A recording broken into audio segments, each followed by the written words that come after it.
U.S. citizen who says he was arrested during raids on Glass House Farms in Camarillo is speaking out. 25-year-old George Redis says he was going to work as a security guard at that farm when he was caught up in that ICE action last Thursday.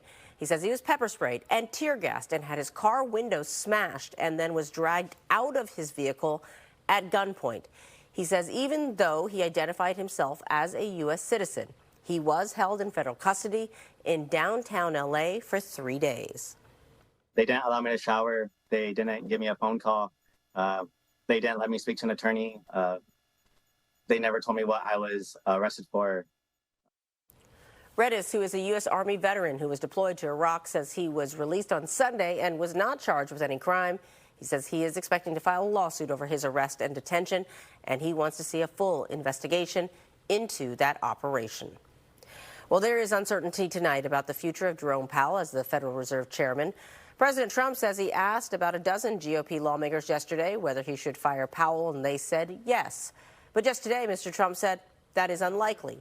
The president has attacked Powell for months because the Fed hasn't lowered interest rates since December. Markets ended lower today on reports that the president would fire the chairman, but quickly rallied after he denied it. Some lawmakers and experts are questioning if that move is even legal because the Fed is protected from political interference.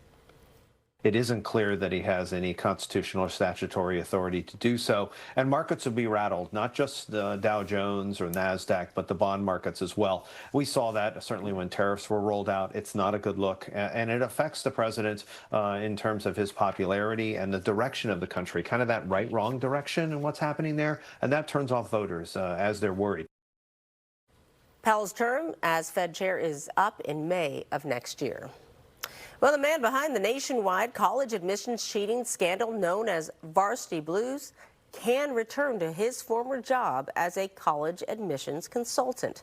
That is according to a ruling this week from a federal judge on Rick Singer. The ruling requires Singer warn clients about his criminal past. In 2019, Singer admitted to multiple crimes, including bribing test proctors and administrators, and falsifying student transcripts and college applications. Those crimes were part of a scheme to get students into elite colleges and universities. Singer was released from federal prison in March after 42 months.